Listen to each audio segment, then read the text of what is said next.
महिरबानियूं तुंहिंजूं लख कुर्ब अहसान असां तुंहिंजा थोराए था शुक्रगुज़ार ॿॿरलो तुंहिंजो शहर आहे सिंध तुंहिंजी आहे जॾहिं वणई असांजा महबूब अॻवान असां ॾे ईंदो रहिजांइ ॿॿरले सां पंहिंजो रिश्तो निभाइजांइ ॿॿरले खे न छॾिजांइ।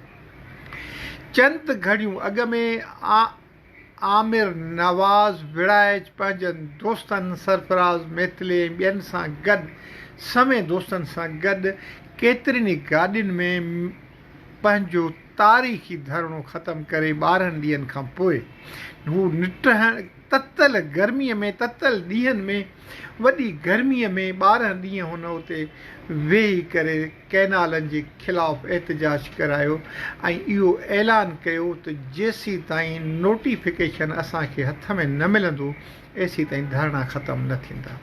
थोरी देरि अॻ में सूबाई वज़ीर सैयद नासिर शाह जो पुटु कुमैल हैदर शाह जेको ज़िले काउंसिल जो चेयरमैन बि आहे डिप्टी कमिश्नर SP सां गॾु कैंप ते आयो धरणे वारी जाइ ते आयो ऐं हुन नोटिफिकेशन जी कापी हिननि जे हवाले कई। उन मौक़े ते हुन जज़्बाती तक़रीर बि कई सिंध वासियुनि जा ॿॿरले वारनि जा थोरा बि बजांदा समें हज़ारे माण्हू गॾु थी विया जन आमिर नवाज़ खे संदसि तारीख़ी जिदोजहद ते ख़राज तहसीन पेश कयो।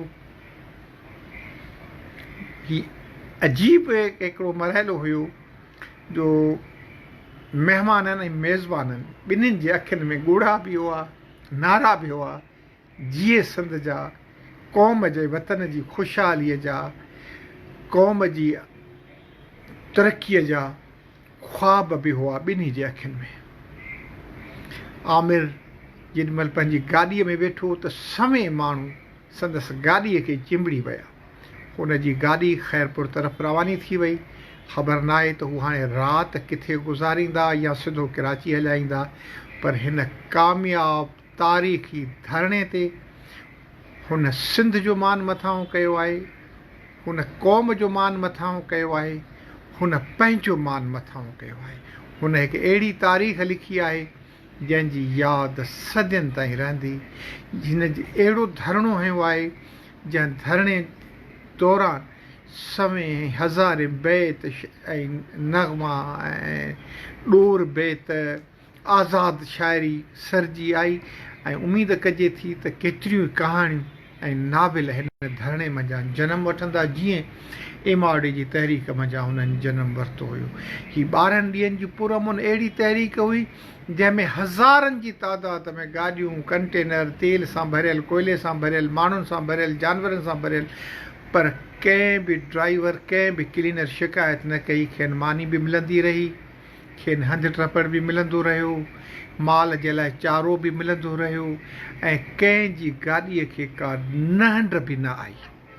23 हंधनि ते धरणा 24 हंधि इहो हुयो 23 ॿियनि हंधनि ते धरणा लॻल हुआ जेके राति ई हुननि ऐलान करे ख़तमु कराए छॾिया हुआ। मर्कज़ी धरणो लॻल हुयो जेको बि थोरी देरि अॻ में ख़तमु थी चुको आहे। सिंध खे कामयाब धरणे जूं मुबारकूं हुजनि। आमिर विड़ाइच तूं सिंध जो हिलाली फर्ज़ंद आहीं सिंध खे तो ते नाज़ रहंदो ऐं हा जेका तो सिंध जी मेज़बानी ॾिठी जेका सिंध जी मुहबत ॾिठी इनखे तूं बि ज़िंदगी भर न विसारे सघंदे। आमिर नवाज़ हिकु मौक़े ते ख़िताब कंदे चयो हुयो त अलाह साईं जेकॾहिं अलाह साईं मूंखे 1000 जनम ॾिए 1000 ज़िंदगियूं ॾिए त मां 1000 भेरा सिंध तां क़ुर्बान थियण में फ़ख़्रु महसूसु कंदुसि। आमिर नवाज़ तूं सिंध जो हिलाली फर्ज़ंद आहीं तूं सिंध जो प्यारो फर्ज़ंद आहीं सिंध खे तो ते नाज़ आहे ऐं सिंध खे ऐं सिंध जी सियासत खे तो जहिड़नि फर्ज़ंदनि जी ज़रूरत आहे। पंहिंजे भाउ पंहिंजे दोस्त शेर मोहम्मद ख्वावड़ खे इजाज़त ॾींदा। अल्लाह भाई।